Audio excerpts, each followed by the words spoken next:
नमस्कार साथियों, NCERT series में आज हम लोग क्लास 7 का chapter number 3 our changing earth जो है वो डिस्कस करेंगे। हमारी अर्थ का जो ऊपर वाला सरफेस है जिसको लिथोस्फीयर कहा जाता है, वो नंबर ऑफ प्लेट्स का बना हुआ है और ये जो नंबर ऑफ प्लेट्स है इन्हें लिथोस्फेरिक प्लेट्स जो है वो कहा जाता है। लिथोस्फेरिक जो प्लेट्स हैं ये आपस में मूवमेंट करती हैं, यानी कि एक जगह से दूसरी जगह जो है इनके बीच में मूवमेंट्स होती है और ये ड्यू टू मोल्टन मैग्मा के कारण होती है कि जो क्रस्ट है, क्रस्ट के नीचे जो एस्थेनोस्फेयर है वहां पे जो मोल्टन मैग्मा पाया जाता है, पिघला हुआ मैग्मा पाया जाता है, तो उसके कारण जो लिथोस्फेरिक प्लेट्स हैं वो आपस में मूवमेंट्स उनकी होती है। लेकिन ये जो मूवमेंट्स होती है काफी स्लो पेस में होती है, जिसको अगर इंसान पूरे साल भी देखने की कोशिश करे, पूरे अपने जीवन काल में भी अगर वो पूरा स्पेंड कर देता है इन मूवमेंट्स को ऑब्जर्व करने के लिए, तब भी उसको जो है पता नहीं चलेगा कि हमारी प्लेट जो है उसमें मूवमेंट्स हो रही है। हमारे अर्थ के ऊपर बहुत सारे जो फीचर्स हैं उनकी फॉर्मेशन होती है और बहुत सारे जो फीचर्स हैं उनका इरोजन भी होता है, यानी कि उनका वेयरिंग डाउन भी हो जाता है। तो अर्थ के दो फोर्सेस हैं, एक है एंडोजेनेटिक फोर्सेस और दूसरा है एक्सोजेनेटिक फोर्सेस।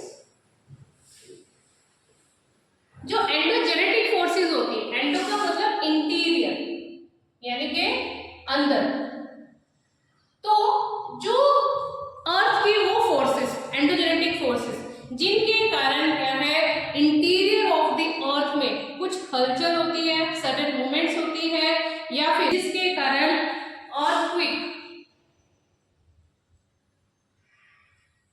वॉल्केनोस, ये सारी की सारी जो है हमें जो फीचर्स है वो देखने को मिलते हैं इनसाइड ऑफ द अर्थ के, तो वो आपकी एंडोजेनेटिक जो फोर्सेस है वो रेस्पॉन्सिबल है इन सब के लिए। और एक्सोजेनेटिक का मतलब, एक्सो का मतलब है आउटसाइड, इट मींस हमारी अर्थ सरफेस के बाहर भी बहुत सारी क्या है फोर्सेस है जिनके कारण क्या है हमें अर्थ के ऊपर जो है बहुत सारे जो फीचर्स हैं वो मिटते हुए दिखाई देते हैं और बहुत सारे बनते हुए दिखाई देते हैं। तो इसके कारण इरोजन का वर्क होता है और एक डिपोजिशन का वर्क होता है। और इरोजन और डिपोजिशन का जो वर्क होता है ये सीज के वेव्स के द्वारा, रिवर्स के द्वारा, ओशियंस के द्वारा और ग्लेशियर्स के द्वारा जो है देखने को मिलता है। तो जो एंडोजेनेटिक हमारी फोर्सेस हैं, फर्स्ट ऑफ ऑल जो अर्थक्वेक के बारे में डिस्कस करते हैं कि जो अर्थक्वेक है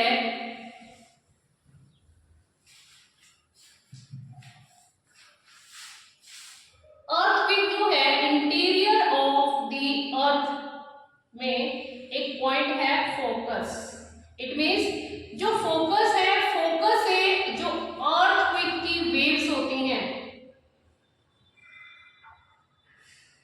वो अर्थ के सरफेस की तरफ जो है ट्रेवल करती हैं। तो सबसे पहले जो अर्थक्वेक का केंद्र है उसे फोकस कहा जाता है और वहां से जो अर्थक्वेक की जो वेव्स होती हैं वो अर्थ के सरफेस के ऊपर जो है ट्रेवल करती हैं।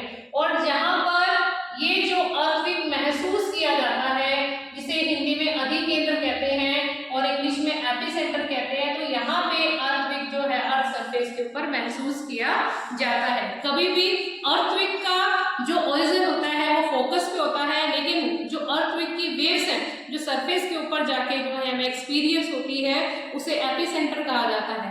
इसी प्रकार से एक डिवाइस है सिस्मोग्राफ। सिस्मोग्राफ एक तरह से मशीन है जिसके ऊपर जो है हम लोग अर्थक्वेक की जो इंटेंसिटी है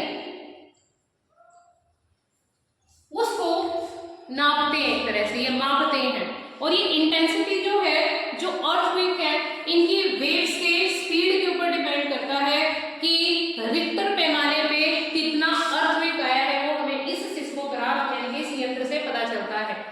रिक्टर एक विद्वान है जिन्होंने जो अर्थक्वेक का स्केल है या उसकी इंटेंसिटी को मापने के लिए एक स्केल बनाया था, जिसको उन्होंने 0 से 10 नंबर दिया था।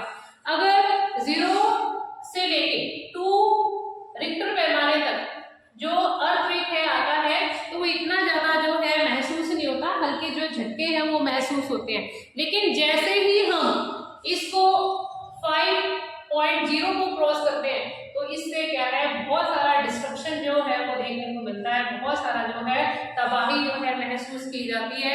और जैसे ही हम लोग रिक्टर पैमाने पर 6 या 7 पे जाएंगे, तो इतना ज्यादा विध्वंसक हो जाएगा वो अर्थक्वेक कि बहुत ज्यादा जान और माल की जो है वो तबाही होगी। Next, volcano. वोल्केनो में जो एंडोजेनेटिक फोर्सेस है इंटीरियर ऑफ द अर्थ, उसके कारण जो है वोल्केनिक इरप्शन होता है।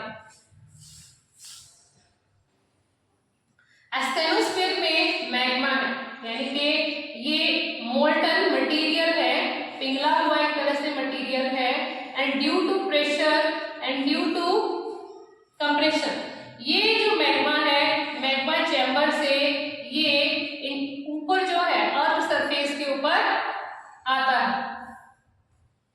फॉर एग्जाम्पल ये मैग्मा है और मैग्मा इस प्रकार से ऊपर लावा के रूप में धरती से क्या है, बाहर निकलता है। तो जो आपका मोल्टन मटेरियल है उसे इंटीरियर ऑफ द अर्थ में मैग्मा कहते हैं, लेकिन ये जब धरती के ऊपर आ जाता है, सरफेस के ऊपर आ जाता है, तब ये लावा कहलाता है, लावा। इसके अलावा इसे वेंट कहा जाता है और ये होता है क्रेटर। इसे हिंदी में अर्थक्वेक का इसे हिंदी में वोल्केनो का क्रेटर भी कहा जाता है। इसके अलावा जो लावा है, लावा में डस्ट पार्टिकल्स होते हैं, इसके साथ ही ऐश होती है और बहुत सारे जो है वेपर्स जो है वो पाए जाते हैं। जो वोल्केनो होता है ये डिफरेंट टाइप्स का होता है। कुछ एक्टिव वोल्केनोस होते हैं जो हर सेकंड के बाद जो है जिनका इरप्शन होता रहता है, और कुछ जो है डेड वोल्केनोस होती हैं जो काफी सालों के बाद, यानी कि इनको मृत भी कह देते हैं, मृत ज्वालामुखी, काफी सालों के बाद जो है इनमें विस्फोट होने की, यानी कि ये मृत घोषित कर दिए जाते हैं, लेकिन फिर भी बहुत कम चांस होता है कि इनमें विस्फोट हो जाए और लावा जो है वो धरती के ऊपर आ जाए। तो ये था चैप्टर नंबर 3 अवर चेंजिंग अर्थ। नेक्स्ट टॉपिक के साथ फिर मिलेंगे, तब तक के लिए धन्यवाद।